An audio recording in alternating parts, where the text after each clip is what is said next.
Intrusion versus intervention, interrogation in the casino. The philosophy of autonomy. At the heart of this question lies a deeper one. Do we truly own our choices? In liberal societies, autonomy is sacred. We cherish the freedom to choose, to love, to work, to worship, and yes, to spend. Money, in many ways, is a modern expression of that freedom.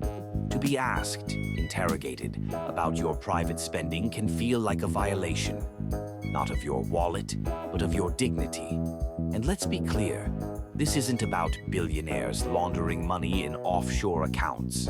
Sometimes it's just a teacher, a retiree, or a tired worker trying to forget the world for a while. So when a casino staffer, perhaps well-meaning, asks deeply personal questions, the feeling can be one of humiliation, of being stripped of one's adult agency. Is this protection or paternalism? Intrusion or intervention? But what if the interrogation isn't about problem gambling? What if you're not spending recklessly, laundering money, or showing signs of harm, yet you're pulled aside, questioned, and made to explain yourself?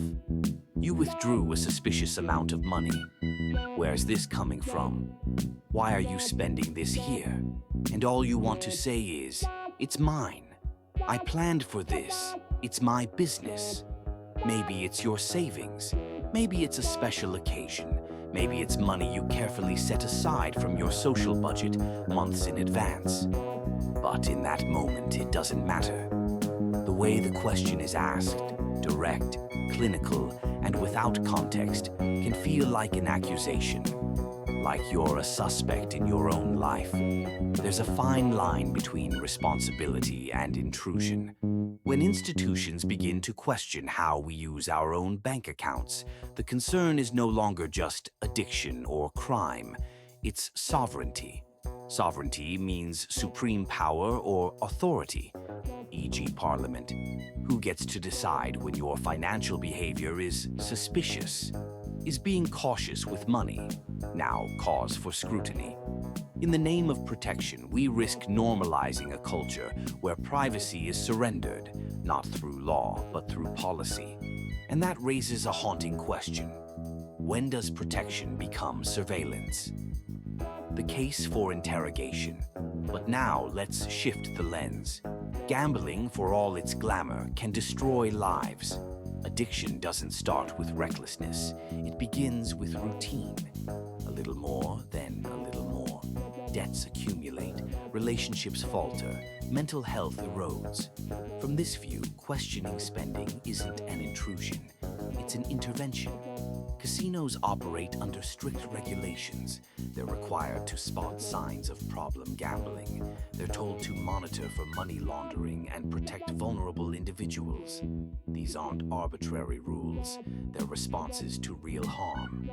The staff member asking those uncomfortable questions may not be trying to shame you. They might be trying to stop you from slipping off a cliff you don't even see yet.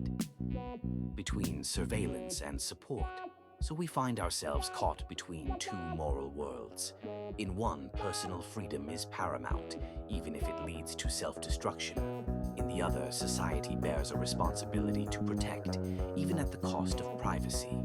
But is there a middle path? What if casinos used quiet alerts, AI systems that flag risky behavior and offer private, respectful outreach?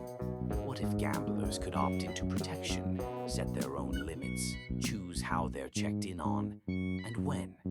Imagine interventions not as interrogations, but as invitations. Hey, are you okay? Do you need support? Not from a place of authority, but from one of care. A civilized gamble. We gamble not just with money, but with our values. How much discomfort are we willing to endure for the sake of safety? And how much freedom are we willing to lose to prevent harm? The wheel always spins, but when the chips are down, do we want a world where no one asks questions? Or one where we ask better ones? Should casinos have the right to question your spending, even if it feels humiliating or intrusive? Or is privacy a price too high to pay for protection?